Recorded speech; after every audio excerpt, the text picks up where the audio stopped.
name's Helen O'Reilly and I live in Ballymachue, Kilnalek, County Cavan. I'm involved in the community group here in Kilnalek. The Rail Talk Centre was built originally to provide services for the local community, and it caters for people from cradle to the grave sort of thing. We have social services for older people, providing fortnightly functions for older people would be a big thing. And we also have the Kyotas do music lessons for children on Wednesday. We have taekwondo, we have drama classes, we have computer training classes, there's English classes for the migrants. And then Family Carers Ireland also have offices here. We have had some various events here, like we run, food nights. Food is always a great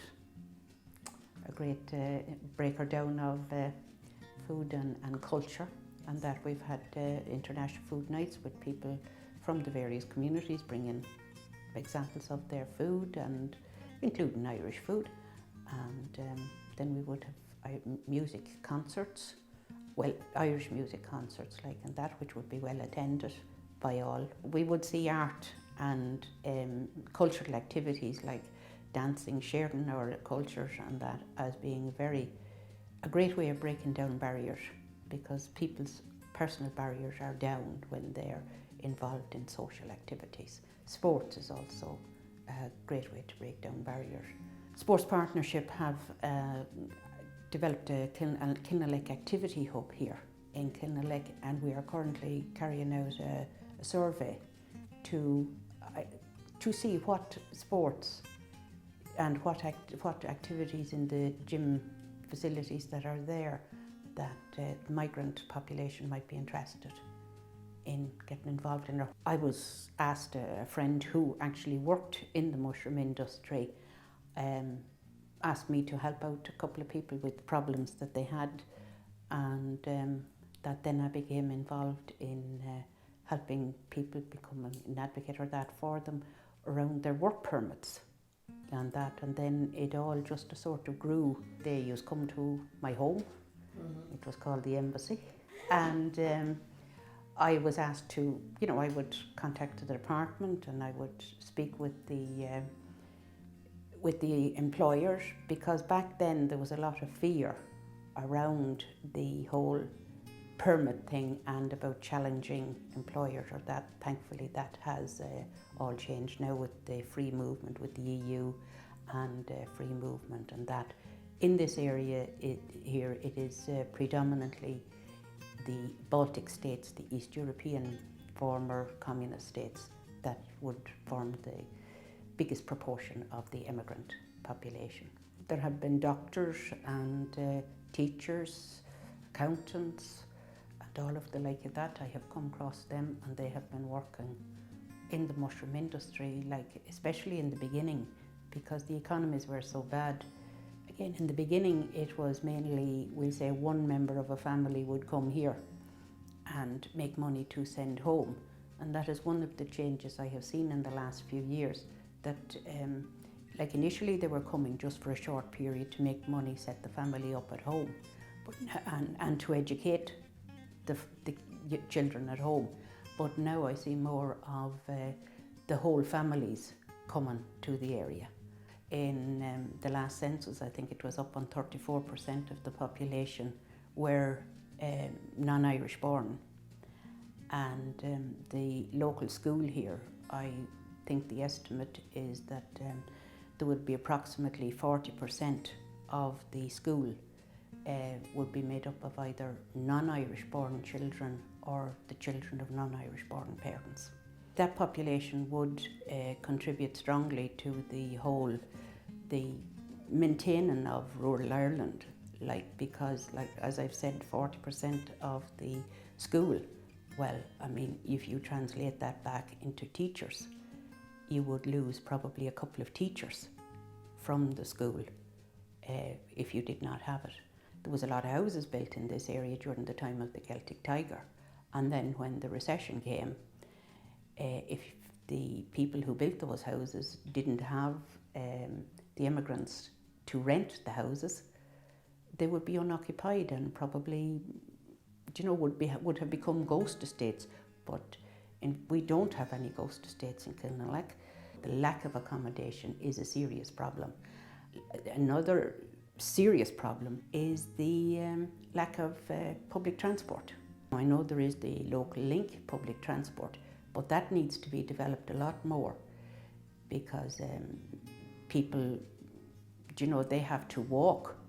They have to walk to work, and depending on where they get accommodation, and that is not easy in all weathers, especially with the working hours. I'm involved with Breffni Integrated, the local development company, and through their SICAP programme they're doing a lot of work, and a lot of other agencies are doing a lot of work around integration and all of that. But a lot of the programmes that are put on that from the various agencies, a certain cohort of people, or a certain people who are socially active or more self-confident will get involved. But in areas like this, there are a lot of people who are below the radar. When I say work with people below the radar, there is also the number of people who don't feel confident enough to get involved in these type of events or organisations or the like of that and that.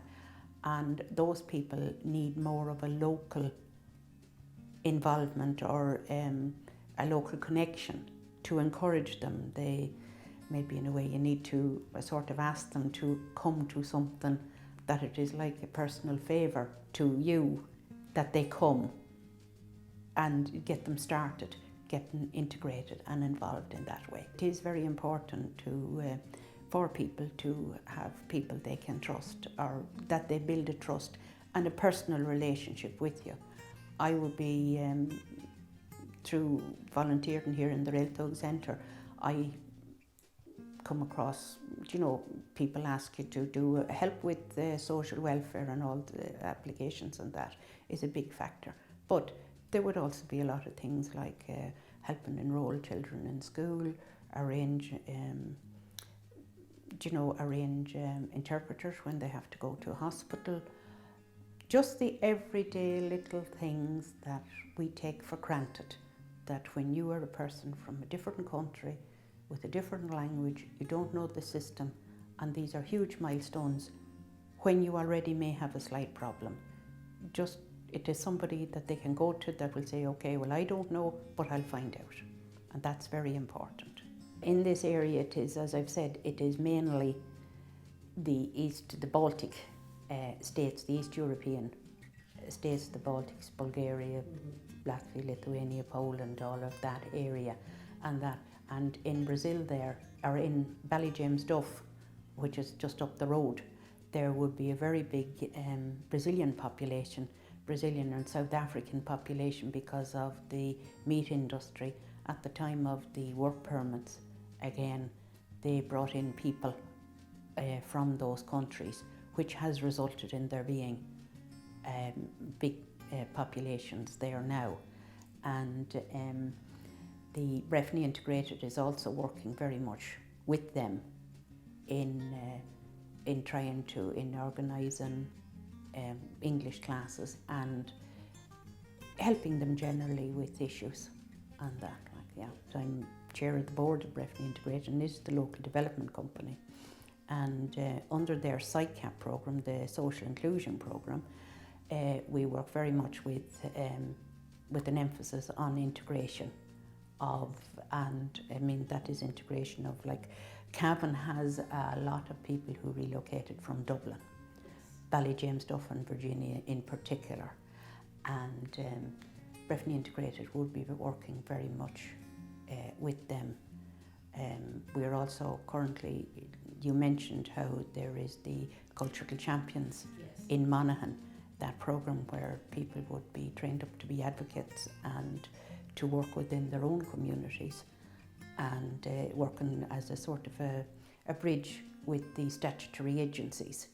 And we are currently exploring the development of that in Cavan, and hope to have something moving there very shortly.